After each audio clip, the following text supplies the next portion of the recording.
అమరావతిని అడ్డం పెట్టుకొని ఎకరాలకు ఎకరాలు కొల్లగొట్టిన చంద్రబాబు అనుకో గుట్టు రట్టయింది. ఆయన ఆ బ్యాచ్ పెద్ద ఎత్తున ఇన్సైడర్ ట్రేడింగ్ కు పాల్పడిందని రాజధాని ప్రకటన సమాచారం ముందే తెలుసుకొని ఎకరాలకు ఎకరాలు అడ్డగోలుగా కొనేసి అక్రమాలకు తెగబడ్డారంటూ రాష్ట్ర మంత్రివర్గ ఉపసంఘం నిగ్గు తేల్చింది.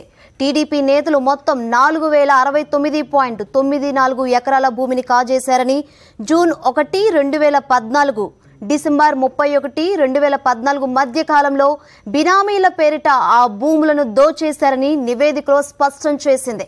అలా ఇన్సైడర్ ట్రేడింగ్ కు పాల్పడిన వారిలో సాక్షాత్తు అప్పటి ముఖ్యమంత్రి చంద్రబాబు, ఆయన తనయుడు నారా లోకేష్ సన్నిహితుడు వేమూరి రవికుమార్ ప్రసాద్, మాజీ మంత్రులు పరిటాల సునీత, ప్రతిపాటి పుల్లారావు, నారాయణ, టీడీపీ మాజీ ఎమ్మెల్యేలు GVS Anjaneyulu, Dhulipala Narendra, MLA Payyavula Keshav, TDP నేతలు కంబంపాటి రామ్మోహన్ రావు, లంకా దినకర్, అప్పటి ఆర్థిక శాఖ మంత్రి యనమల రామకృష్ణుడు, అల్లుడు పుట్ట మహేష్ యాదవ్ తదితరులు ఉన్నారని గుర్తించింది.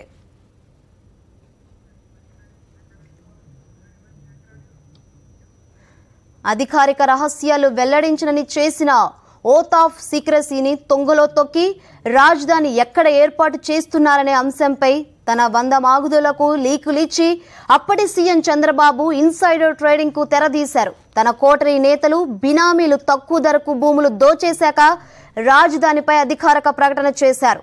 టీడీపీ సర్కార్ అధికారంలోకి రాగానే చంద్రబాబు ఇచ్చిన లీకుల మేరకు ఆయన బినామీలు, మంత్రుల బినామీల ద్వారా రాజధాని ప్రాంతంలో భారీ ఎత్తున భూముల్ని తక్కువ ధరకు కాజేశారు.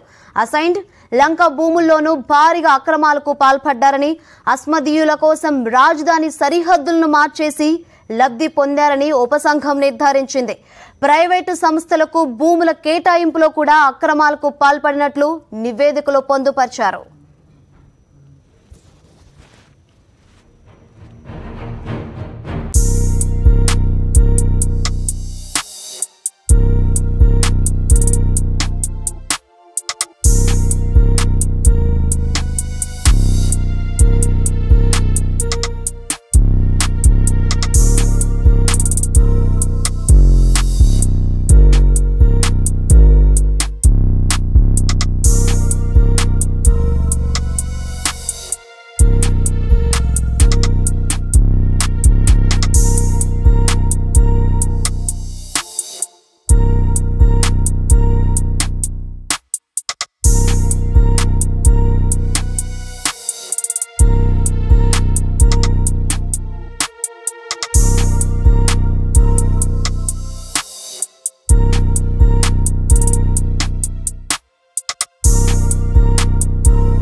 నందన హౌసింగ్ ప్రైవేట్ లిమిటెడ్ పేరిట 68.6 ఎకరాల భూమి కొనుగోలు చేశారు.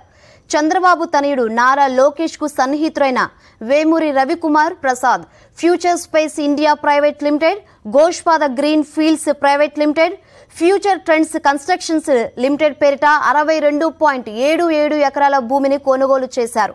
మాజీ మంత్రి రావెల కిషోర్ బాబు తన బినామీ సంస్థ మైత్రి ఇన్ఫ్రా పేరిట 40.85 ఎకరాలు, మాజీ స్పీకర్ కోడెల శివప్రసాద్ బినామీ సంస్థ శశి ఇన్ఫ్రా పేరిట 17.13 ఎకరాలు కొనుగోలు చేసినట్లు స్పష్టమైంది.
అసైన్డ్ భూములను చంద్రబాబు అనుకో కూడా వదలలేదు.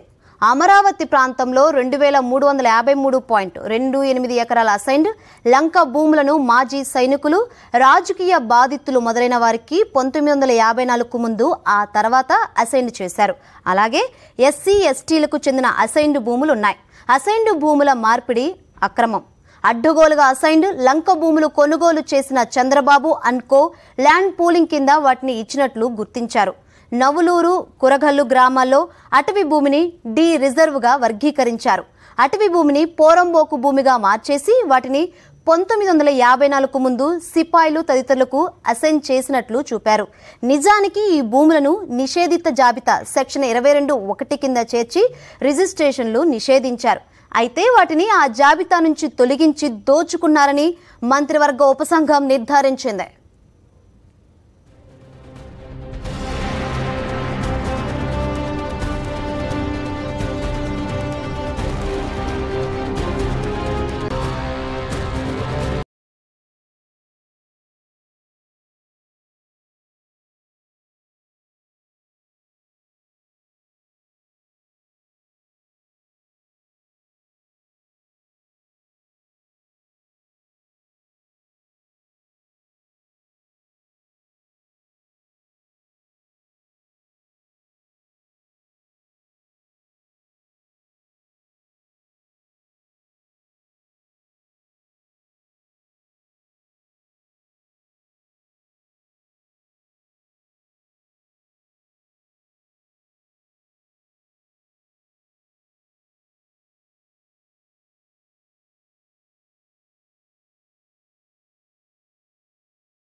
భూ సమీకరణ ద్వారా రైతుల నుంచి తీసుకున్న భూముల కేటాయింపులోనూ టీడీపీ సర్కార్ అక్రమాలకు పాల్పడినట్లు మంత్రివర్గ ఉపసంఘం తేల్చింది. రాజధాని ప్రాంతంలో 850 ఎకరాల భూములను సన్నిహితుల సంస్థలకు దారాదత్తం చేసినట్లు గుర్తించింది. కేంద్ర ప్రభుత్వ సంస్థలకు ఒక ధరకు, ప్రైవేటు సంస్థలకు మరో ధరకు కేటాయించారని ఎత్తి చూపించింది.